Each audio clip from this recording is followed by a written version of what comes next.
Like I say, I was aware of colonialism. I was aware that Jamaica was peopled by people of different ethnicities because the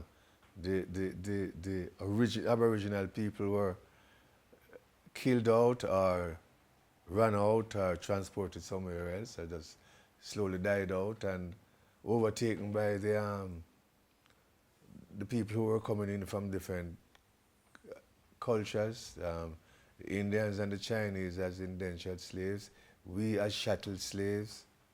And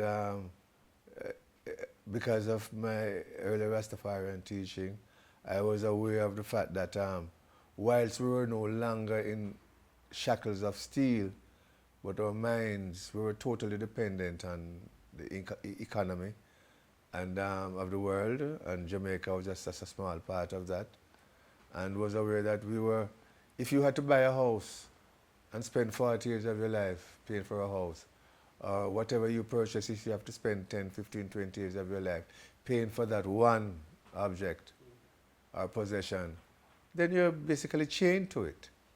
Because, you know, and so we recognize that the shackles were not in evidence, but our minds were indoctrinated to buy into this new socialist plan or democratic plan. And so that song was born out of the pain of those ideas and existence that you could recognize that you were deprived of privileges because of the side of the social fence that we came.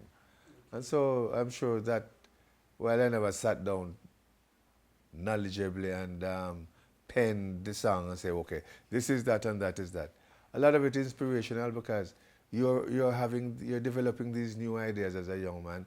You're feeling these feelings. And so a lot of the songs just were born out of that.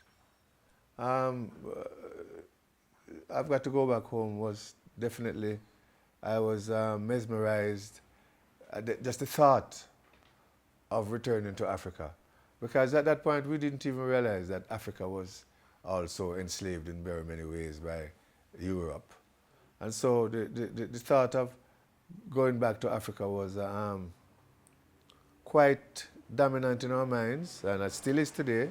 Some of us are still very thrilled at the idea. Some of us have gone there. Some of us have bought houses and places there. Some of us have interacted with Africa.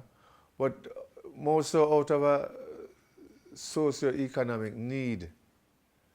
Go back home, in a broader sense for me, meant where things I cried for, like a job, to get food, to get money to buy food to eat and to be able to enjoy certain privileges, wherever that home meant. As long as I could find those things, I make those things available to myself and others, then that would be home. Home is where the heart is.